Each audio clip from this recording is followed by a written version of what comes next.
Hello and welcome to another episode of Try Talk. Today with me as ever is my wonderful co-hosts, Aneta Soldati and Scott Anderson. We are going to be doing a recap of everything that happened at the XTERRA World Championships 2025. We're going to go for the short track, the men's and the women's. We're going to talk to you guys about all the drama, although there wasn't really much drama, and all the stories that happened behind the scenes. Yeah. Hey guys. Hi. Journo. Buongiorno from Italy. First of all, let's just kind of kick off. When did you guys arrive in Molveno? Scott, you got in first. What was your program coming into the race like? I got there really early, like 2 weeks ahead of the race. I couch surfed with the Australians, well, mostly with Hannah and Luke, and we enjoyed a week of absolutely perfect banging sunshine. And then Monday, 10 a.m. come race week, it absolutely started chucking it down. The weather was terrible, and it kind of held the entire week until Sunday morning after the race. And then it was perfect again. So Malveno, yeah, delivered. Delivered, delivered. Luke, for those of you listening who don't know, is Hannah's lovely boyfriend, her lovely partner. He's really nice. We really liked him. He sort of swims really well. But anyway, Aneta, how was your lead up to the World Champs? Oh, it was wonderful. Um, you know how you always like take a shitty airline, low cost, um, and then you learn your lesson, but then you forget about it, and then you buy it again. So that was exactly the case. I flew with Ryanair, not even from the main airport that we have here in Oslo, but from an airport that is like 1.5 hours from Oslo. Um, took a Ryanair fly, which was delayed because we took a couple of circles around Milan. And then they wouldn't rent us a car because they wouldn't take Revolut as a credit card. So I had to stay in Milan for the night. They didn't want to give us a hotel room because the booking system was down. So the trip was pretty doomed from the very beginning. And we lost Oliver right now. He gone. Yeah, should we just go on without him? He knows. Mm, He knows. He knows the story of my travel adventure, so doesn't need to hear it. yeah, he'll be back. Yep. So yeah, that was really fun. All of this traveling problems while I was already feeling sick was not optimal. I was not very nice person to anyone who was involved. So I Which apologized to the reinforces my statement of saying that you are an aggressive woman. Aggressive evil Just to woman. mention this on the sidelines.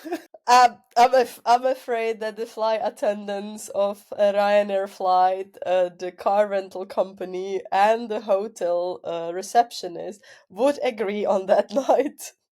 There you But go. you were mean to the receptionists. Oh Well, yeah, she no, told me there are no Aneta. rooms, No. while I could have booked them on Booking.com. Oh, Just don't lie to me, you know? It's like, don't lie to me, oh. otherwise I'm turning into aggressive woman. To aggressive wound. I talked about this on comms as well. It was really funny because there's always some sort of scandal that follows you around. Like there's always drama wherever you come. Yeah, I don't know what it is. I'm just attracting it. I guess you're just attractive to drama. Yeah, but if you want to make it on time to your next race, just do not fly with Ryanair. That's my advice. And have a couple You're of gonna get credit cards sued for on that. you. I don't Am I think so. gonna get what? Yeah, I said you're gonna get sued for that. You reckon one of Oh, our 10 listeners is I, gonna I got. sue I Aneta? hope I'll get slammed by the Ryanair social media manager because they are really funny. And you'll go viral if that happens. Mm, I wished. Anyway, so let's move into the race. We knew the race would be the short track was the first race of the two races happened on Thursday. We knew that the race would be really cold or really cold. We knew that there would be cold water, so we want to have a cold water discussion with Scott, how they prepped for that. We But also maybe before we dive into that, let's just kind of recap the course. What was the course like, guys? Could you guys summarize it? So the short track course, let's maybe talk about that one first, is kind of like cyclocross, really. It's there's not much you can do at the banks of the lake. So the course is mainly up and down like grassy hills, and then it goes through the event village where XTERRA has built a few wooden features and so on. And that really is of course summarized, I guess. Mm-hmm. Is Not it very technical, not is it hard? much. Do we think it's hard or not? It's like No. it's obviously it's physically hard because Is it it's though? I think like the climbs up the grass bank, they're pretty steep and the grass kind of sucks out your energy. So They're Yeah, I but about they're found them hard at least, it's but about a yeah, I it's 10 mean or not. it's about a 10 or 20-second effort, right? Going up the exactly, hills. yeah, Yeah. they're very punchy, but then there is more flat than climbs. And I feel like when you compare it to the other short tracks we have done, this is probably one of the easiest. Well, I think also let's make a note. It's hard to say which one of them is easiest. I think it's a different effort. The other short tracks, I would say, have a tendency to be, if you look at Czech, the short track there has what, a 1 minute, 2 minute effort, right? Repeated on the uphills. Here it's short 10-second efforts, right? Repeated. So that's fundamentally a different performance, right? Yeah, but I mean, like physically, they're all equally hard, I would say, because you just have to you They are, go as hard as you can, anyways. Um, but it might yeah, it suit might be. you guys differently physiologically, is what I'm trying to Yeah, say. exactly. But from a technical perspective, I don't think it was like a tough or a technically hard course. But when we look at it time wise, wasn't the short track in Prachatica way longer than this one? Oh yeah, for Yeah, sure. Yeah, significantly, right? Like, yeah. what was Sullivan Middow who? I think it was Well, 30 minutes, I'm wasn't it? spoiling now, but he won the race. I guess we can say that much. Yeah. He had like a 27 or 28 minute time Was it? overall, I Yeah. think. And then the Czech one, I think, was more like 35 minutes or something, so it was significantly longer. Hmm. Surely the Czech one would have been longer, right? The Australian one was super long. That was Really, the longest one. Yeah. really. Anyway, Yeah, I moving think on. it was more than 45 minutes for us women. Really, wow. Mm. That's a long race, especially the day after the long course. No, it was 2 days before, just like here. Oh, you mean Australia, not Yeah, Czech. Australia. Yeah. Okay. Scott, could you walk us through the cold water discussion? Yes.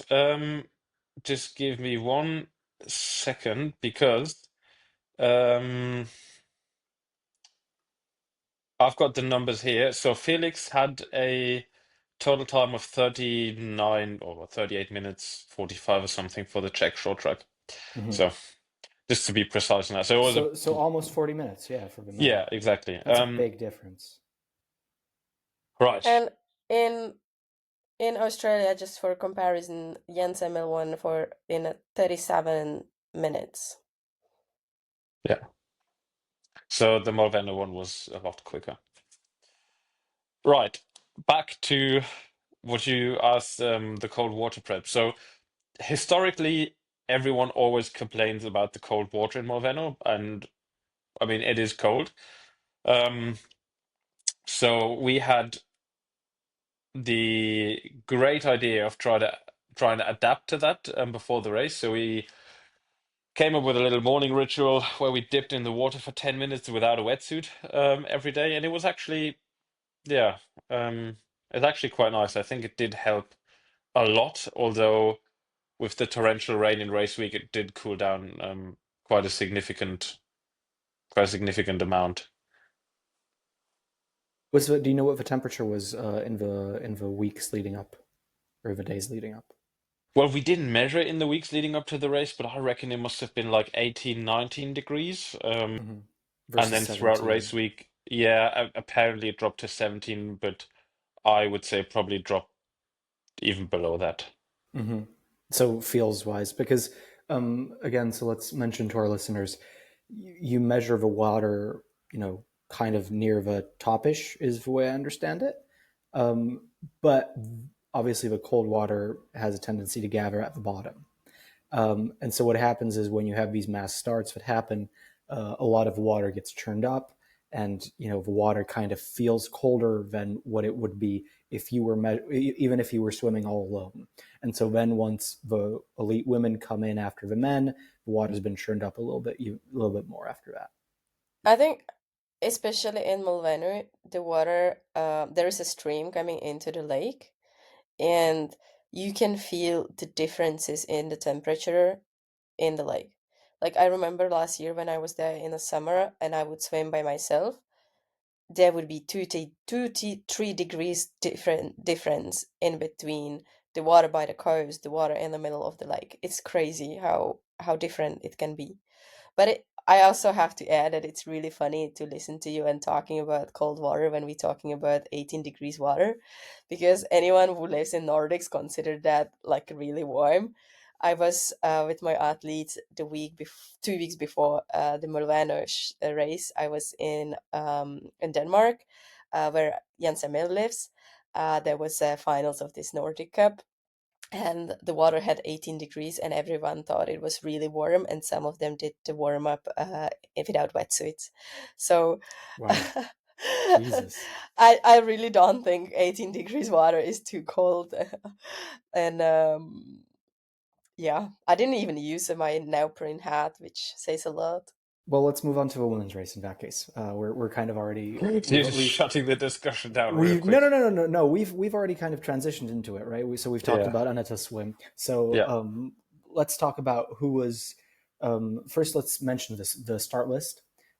We had one notable name missing, which was Alize Patiez. She obviously was still out with her stress fracture. We had two names who we haven't really seen on the XTERRA circuit, but who are XTERRA athletes, Laurent de Vouzon and Solène Birouin. They were, in my opinion, kind of circled as the two main favorites. And then we had a host of athletes coming from the road who you never really know how they're going to perform. In my opinion, I expected them to perform much better on the short track because the course suits them better. It's not that technical, especially compared to Saturday, which was just carnage. Um, and in my opinion, the effort is much more transferable between the two disciplines. But at the Um, same time, most of them are long distance triathletes, and they did say that it felt a bit too short for them. But I think, yeah, we had a Barbara Riveros who we raced in Prachatice and showed that she can race off road. mhm. But then we had Alanis Siffert, who raced only Xterra Switzerland, and no one really knew what to expect. But she is a very strong athlete I on the did, I long did. distance. And then we had Then we had Rachel Solis. She was somebody who I didn't really know. I know she raced on the road quite a bit. And another name was Elisabetta Curidori, yeah. the Italian athlete. I didn't And dare to pronounce their name, so I apologize. I actually walked up to Curidori the day, like the morning of the But short I don't track, know and I if asked her how to pronounce it. if you saw her Instagram post. She actually comes from Xterra. She started triathlon with Xterra 10 years ago. She Really? just found out that her mountain bike skills are not where it needs to be for elite racing. So then she switched to long distance, and she said like now she's coming back to Xterra. Um, so even though those long distance athletes, I think we all didn't know what to expect. Like some of them actually have a Xterra background, just like Barbara Riveros. Alanis used to race mountain bike when she was younger, I believe. That's information I was Has given. she? Yeah, Hmm. yeah. So she had like somewhat of a mountain bike background, so I also expected her to be good. And we should also mention Anna Zender, who, raced a lot of the Xterra races last year, has since transitioned to road. She is one of the But was most second in Xterra Greece. Yeah, she's one of the most prolific runners, in the field. So she was somebody to keep an eye out for. But Aneta, you were at the head of the race for most of it. I don't think I'm spoiling stuff by saying that. Oh, also a big shout out Isla Headley. Isla's really good, young new talent who people really should keep an eye out for. But Aneta, what happened? So we had a bit of a pack in the front on the swim, which I think is something that is not usual for the women's race. Usually that was me or Ayla in a breakaway, then Gap, and then rest of the pack. But this time it was pretty spread out. And we got out of the water together. I believe it Barbara and Alanis and Emma Ducru, I think. Um, Great And swim from Emma. Rachel Solis as well. I believe Yep. Rachel was in there. Um, then I showed that if I find my shoes, I can have a really great transition. And I was out of the I was out of T1 first together with Ayla. And we rode together for 2 laps. I think at that point I believed that we can keep the gap, but then they started to close. Solan and Loan were running together. They closed the gap, and for the next 2 laps, it was the four of us together. If I may if I may jump in, at the beginning of the bike, Alanis was really close behind you guys. Importantly, these first few 100 meters were where we were gonna see if she can put power down on the bike, and she couldn't really. It seemed like she got overtaken relatively quickly by Solène, and Loan seems to warm up into a race a little bit. But at some point, yeah, as you say, lap two is where the two of them got together and started working together a little bit to get you guys back. I'm really surprised by that though, because um, as we said, the course is not technical. You can put some power down, and neither Alanis or Barbara managed to stay either with us or with Loan and Solan, which is something completely different than we saw in the main race. I think we will talk about it, but yeah, surprisingly, it was the four of us entering T2. Again, I had the fastest transition, and I was first out of T2, which unfortunately didn't last very long. Um, Unfortunately, I had a cold the whole week, and um, I was really suffering, or I couldn't really go into the highest intensity.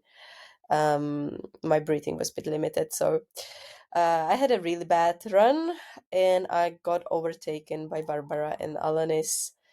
Finished sixth, but really impressive result from Luan, who took, I would say, very controlled win. I think she ran what she needed to run. I don't think she ran, all out or her best. Solen took second, and Isla Hadley, really impressive result. Insane. She finished in third. Yeah, Isla led out of, or she didn't lead out of T2. You did, but she went ahead of you relatively quickly, and she actually led for a good part of that run as well, for about a fourth. But yeah, you guys had about a 3 or 4 second gap going into T2 ahead of Loan and Solène. But yeah, it was really evident right out of T2. Loan put on her running legs and just ran with it. It seemed like Solène was a little bit more labored. I think she was trying to run her way into the race a little bit. But yeah, really impressive result for Loan. Solène seemed, yeah, maybe to be a little bit off the pace, but also you never know whether or not these athletes are going full. I Um, think I think something Solon always says is that she races her best no matter what. Like she is not the person to try to strategize on a short track or save energy for Saturday, sorry. So I think she's an athlete like me. If you're on the start line, you go and do your best. mhm. Which honestly was something I think that impacted this race a lot, because there was a lot of, like, it was the end of the World Cup, and for many people, the overall ranking in the World Cup, I think for you, Scott, as well, was perhaps more important than the actual World Championship race. And I think it was also for me, even though like I couldn't really, like, our ranking was pretty much done, but Yeah, I was just about to say, like, the priorities between the athletes are very, very interesting because I think I'm not too sure how it was in the women's standings, but I know that in the men's standings, and I'm looking at them right now. So in the end, Jens was fourth with 589 points. 4 points behind him was Michaela, and 2 points behind Michaela in sixth was Kieran McPherson. So that's Yeah, I think like very different dynamics. Yeah. it was For like us, some. I would imagine like some people, for example, probably Arthur Serrier. He was focusing on the World Championship title, I would assume. But I also know that a lot of other people, definitely Sebastian Neef, me, for example, probably Mikhail as well. They were all worried about the World Cup standings. So yeah, it was very, very different to past editions, I would say. And mention Sebinev, who's only 9 points ahead of Jens Emil. So third to sixth place is literally in the men's race.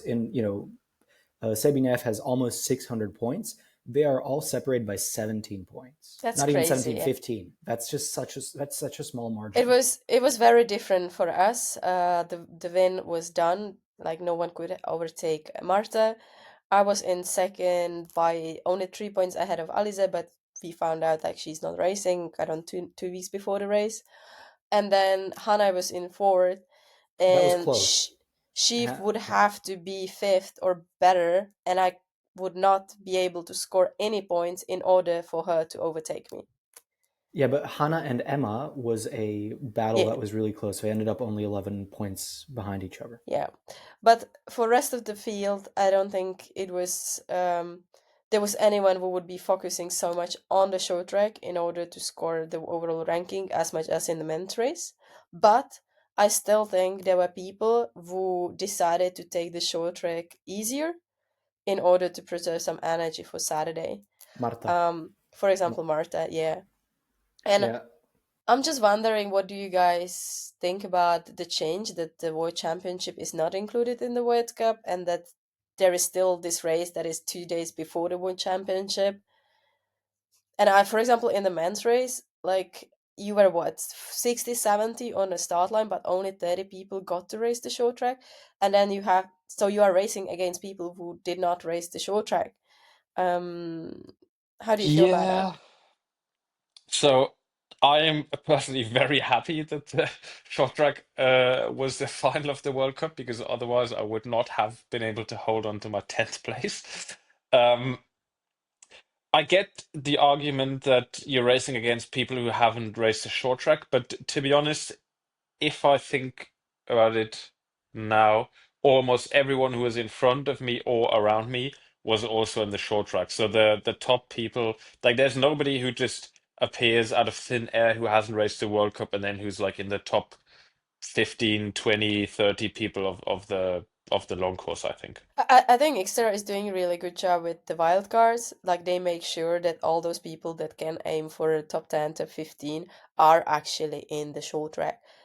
So they create equal field, let's say. Yeah. Um, but yeah, I I was think just it's pretty wondering good. how it was for men because you have Yeah, so and many.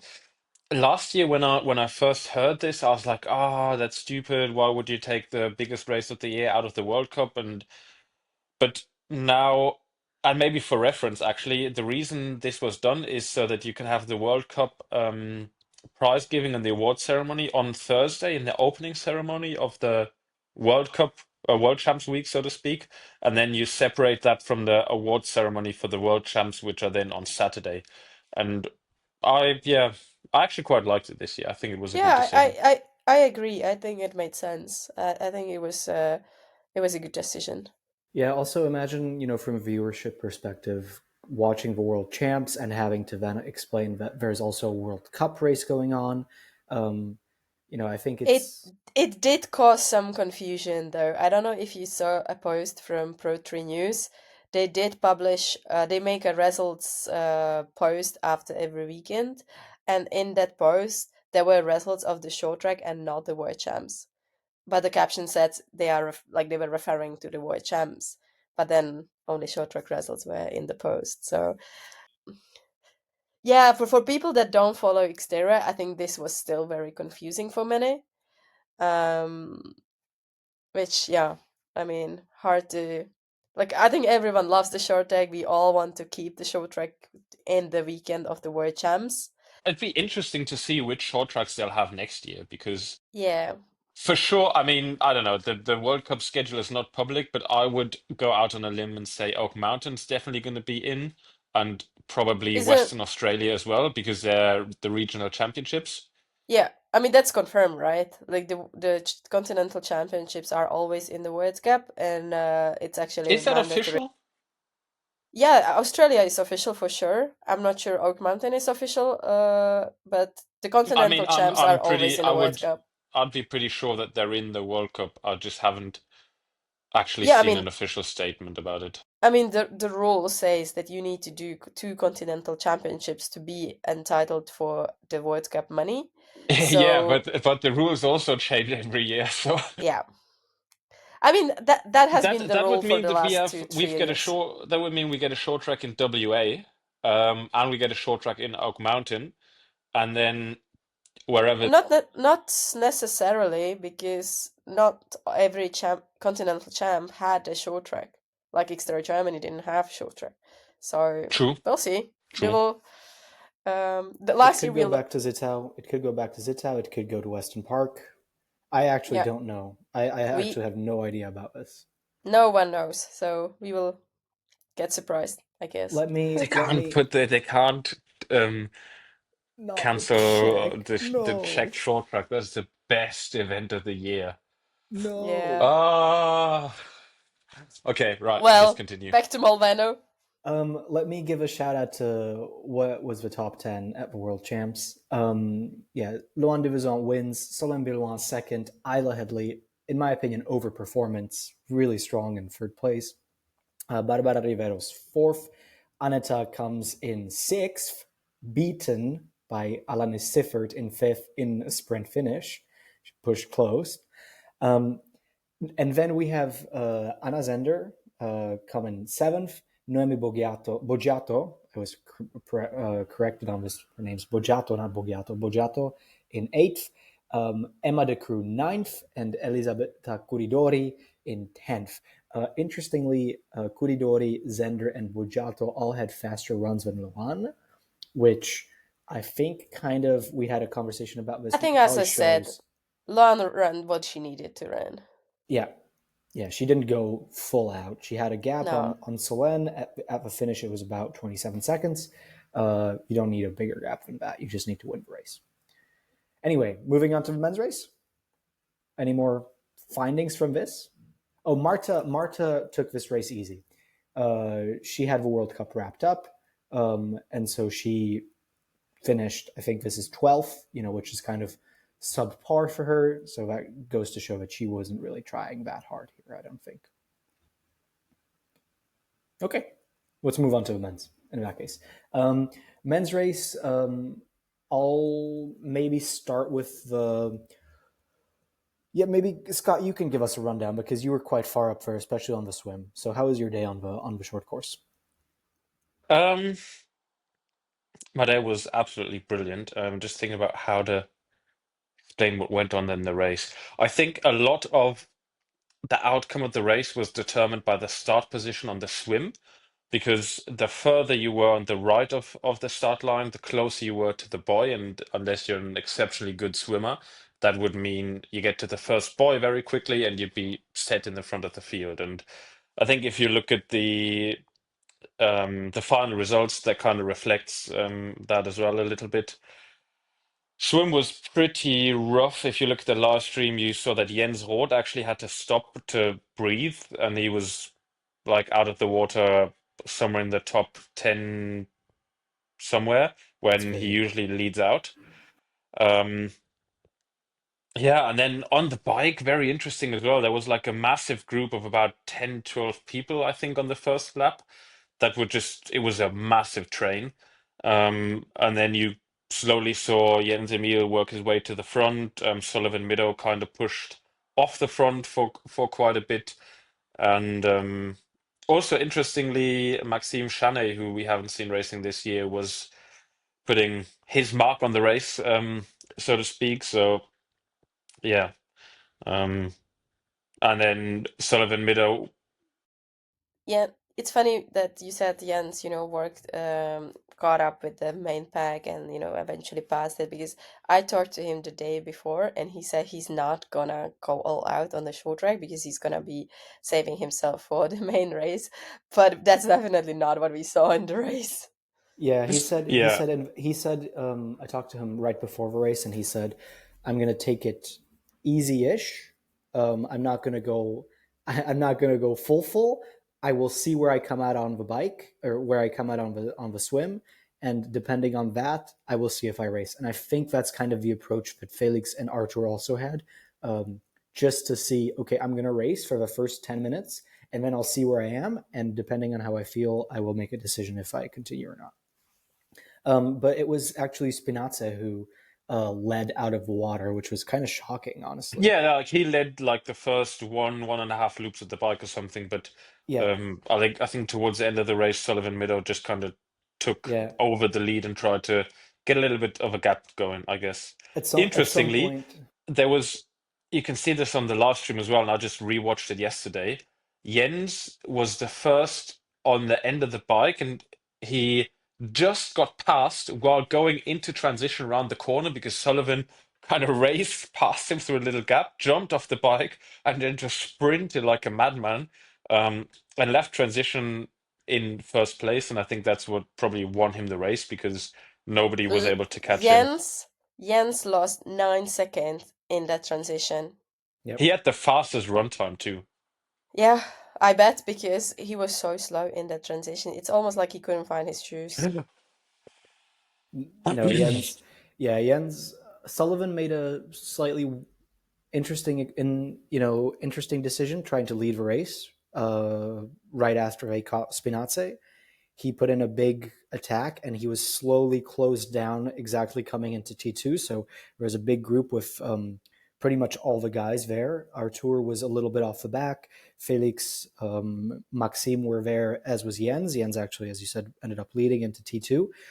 But you could see that Sullivan understood that this was one of his strengths. He had the fastest transition, came out with about, I think it was a 5 second gap on the run, and that was all she wrote. I mean, it was literally the difference in T2 was where it was made.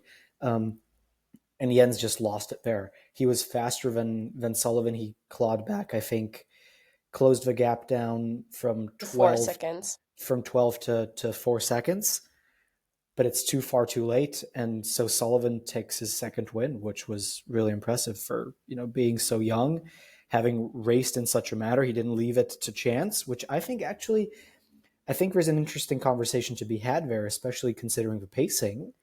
Um, what if, because I criticized it on stream thinking, okay, you know, these guys, this is, maybe not an effort that suits him. He wants a shorter effort, but what if he wants a longer effort because it disincentivizes the guys who are trying to save themselves for Saturday? What if he wants a longer effort because of that? Does that make sense? Because Yeah, I if he mean, has if he has a gap, he knows that the guys behind him will have to do much more work to close that gap, and they might not be willing to actually do that work. It's not about being capable of doing it. yeah, and I mean, I talked to Jens in the finish line, and I was like, I was a bit frustrated for him. I was like, man, you lost that in the transition. And I was like, oh yeah, and like it seemed to me he didn't care so much, and maybe he actually didn't want to push all out. Maybe he could have caught up with Sullivan if he wanted to. But it's a win. I mean, it's a I know, win. I know, but I I guess think it's he not believe he can win on Saturday. it's not world champs. He beat Felix Ferrier and Arthur Serrier. Sullivan beat him with a 4 second gap in the finish. Serrier was another 11 seconds back on Jens and another 10 seconds to Felix. So that's a 30-second gap on what did we say was a 30-minute gap, 30-minute race. Maxime Chanet comes in for fifth place. Really impressive again to kind of come from nowhere. Artur Frazier sixth. Kieran McPherson seventh. This is actually important because he loses some a space to Jens because of this. Porter Mida, insane performance, and Michele Bonacina running out the top 10. Spinazza, after having led, just didn't have a good run. I believe Spinazza was 11th, actually. I remember this. Spinazza was 11th, and Scott came in 12th, but Nicolas Dure No. got disqualified, right? No, we were in front of Nicolas Dore. Really? Yeah. Wasn't he ahead of you? No. What No, was he because I disqualified vividly for? remember overtaking about 400 meters before the finish. Really? I'm What was he confused. disqualified for? So I've got the time here, Didn't serve a penalty. 33. Didn't serve a Oh, penalty. So he finished in 33:37, which would put him 8 seconds behind me in 12th. Ah, really? There you go. Good lad. So huge Do you performance actually for. know what he got the penalty for? So he I he think. got disqualified because he didn't take a penalty, I assume. Yeah. Okay. But Scott, you came in exactly where you needed to come in because Oh, you there was I a had some leeway even. yeah you had Leading up to the race, and this was haunting me the entire. Basically, it's been haunting me since Germany. Um, I know that Arthur Forestier came back to racing in Czech, and he obviously wins. Arthur Serrier, sorry. He won a few races, got a lot of points, and then just climbed his way up the World Cup leaderboard. And he was about 40 points behind me going into the final race, which is the short track. So it was very realistically that he would gain 10th place, and then I would drop down to 11th, which was absolutely not what I wanted to happen and what I would have worked for the entire year. Um, so I know going into the race, if Arthur won, I would have had to be ninth. If he got second, I would have had to be 11th, and if he got third, I could drop anywhere down to 15th. So my dad was actually on the sideline of the races, and I kept shouting at him. He was like, "Where's Serrier? Where's Serrier?"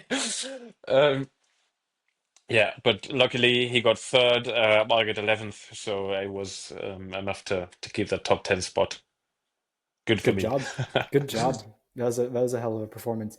Um, because Sullivan beat Jens, Sabinev kept his third place because if Jens had won, then he would have jumped ahead of him.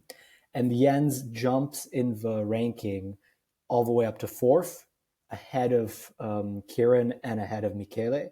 I'm Uh, wondering if Jens was aware of that. I don't think he was, but it's nice amount of prize money, isn't it? Yeah, exactly. Like it's good money. Mm. So It just goes to show how close the racing in the men's field is. That like one race at the end of the season can determine so much about the final positions. yeah, Like Should yeah. we run down the World Cup ranking? yeah. Go ahead. Can you do the women's? I will have to open it. Okay, I'll do the women. Marta Mendito wins ahead of Aneta Grabmuller in second, Alize Patias third, Hannah Lee Young, after putting in a consistent performance all year, comes in for a deserved fourth place. Emma De Croo, the battle between her and between her and Hannah was really close, only 11 points separating them in fifth place. Romy Spulder, I have to pronounce that right. Romy Spulder in sixth. Lorena Errol, again, another consistent performer in seventh. Isla Headley goes ahead of Carrie Ann Upham by a single point into eighth place. Carrie Ann in ninth, and Solène rounds out the top 10. That's the women's. Anybody want to do the men's? Aneta? Still haven't opened it. You said you would do I Scott, do it. you can have it I'll do the open? men's. Go ahead. So Felix Forestier wins just a few points ahead of his brother Arthur. Zibinev in third, which is amazing. It's pretty strong, really. Jens Emil in fourth. You already said that. We get Michaela Bonacina in fifth. Kieran McPherson dropped down to sixth place. Ben Forbes on his seventh. Federico on eight. Sebastian Carbin on nine. And me on number 10. Woo, woo, woo, woo. 11 Yeah, points there you ahead go. of Arthur Serrier. Um, Exactly. yeah, honestly, I think that the point system is still a little bit too skewed towards high performers. I think Scott, having done so many races this year, should be easily getting into a top 10 and shouldn't be worried about Artur, who literally did. Maybe it's because I actually didn't start on DNF so many races because I got always ill. Yeah, but you had two DNFs, right? Yeah. Well, I had one DNS and one DNF. Yeah. Yeah, so that's really not that bad. But I mean, compared to Artur, Artur raced 3 races this year, right? Yeah. So I think If I you think look the at, I've curve's been a little thinking bit that too steep. I've I've just been thinking this, right. If you look at the short track, Jens got second and he got 20 points more than Arthur Forestier, who got six. So who was, you know, Hmm. basically there's three people between them, and within those three people you get a drop of 20 points. Like, Basically, if you are good enough, you have a joker. Yep, yep.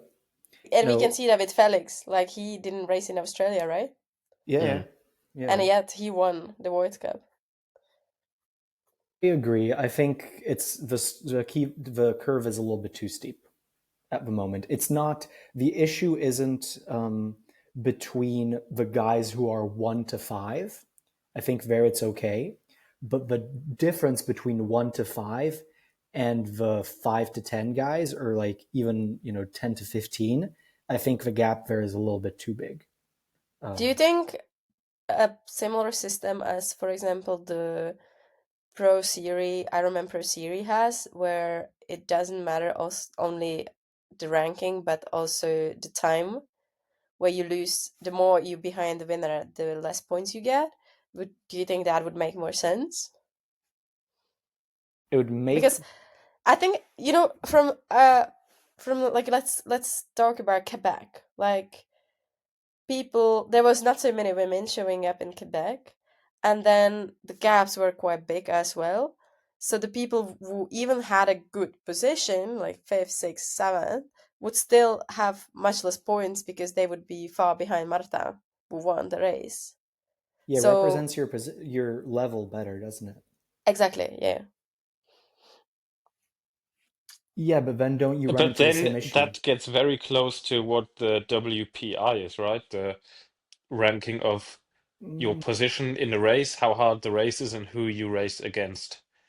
It's UPI is like it's hard. no, but I mean that's kind of it's they're proposing to like put the race times in would add a variable against or that kind of describes who you're racing against, right? Say for example, Felix Yeah, Forestier is the fastest guy in the race, and then the next fastest person would be, I don't know, It's a me, for similar system example. as, Then the gap will be quite big, and that will also reflect in the time. So it'd be yeah, like, yeah. yeah. by the way, cross country skiing has the same system. I think it would be There, worth a shot. yeah. I've heard the podcast from Pro 3 News where they talked about it, and then they actually criticize it because in the Pro 3 series, not every race counts. You can choose the races, but you don't know who is choosing what. So there was a female athlete who said she accidentally chose every single race as Kat Matthews, and Kat Matthews is so dominant that when she finished an Ironman, even in a good position, she lost so much time to Kat Matthews that she actually got points as if she raced 70.3, which is an Ironman ranked less. Um, so, but this is not our case. Like, in our case, every race counts, and you more or less get to race all the time the same people. But then, if a lot of people decide not to race Quebec, this would kind of be reflected in that point system. Yeah, yeah. I don't think it's a bad idea. It might be worth trying out. Okay, we are back. We didn't do any cutting or any off-air discussions. Um, yeah, we're gonna have to cut this discussion into 2 parts because I have to go be a good student at this point. Um, and so yeah, that's the wrap up of the short track. We're going to and wrap up of kind of the World Cup as well. We're going to run through the results for the long course in a separate episode because we feel Maybe we should invite someone. We should, and I think it deserves a conversation of its own. So, if you feel like you have something to contribute for the full distance episode, shoot us a DM on Instagram with your hot take, and then we'll find some interesting people to join us on the pod, and we will deliver you the insights next week. Sounds good. Let's do that. Ari Vedurci. See you later. Ciao, ciao. Ciao.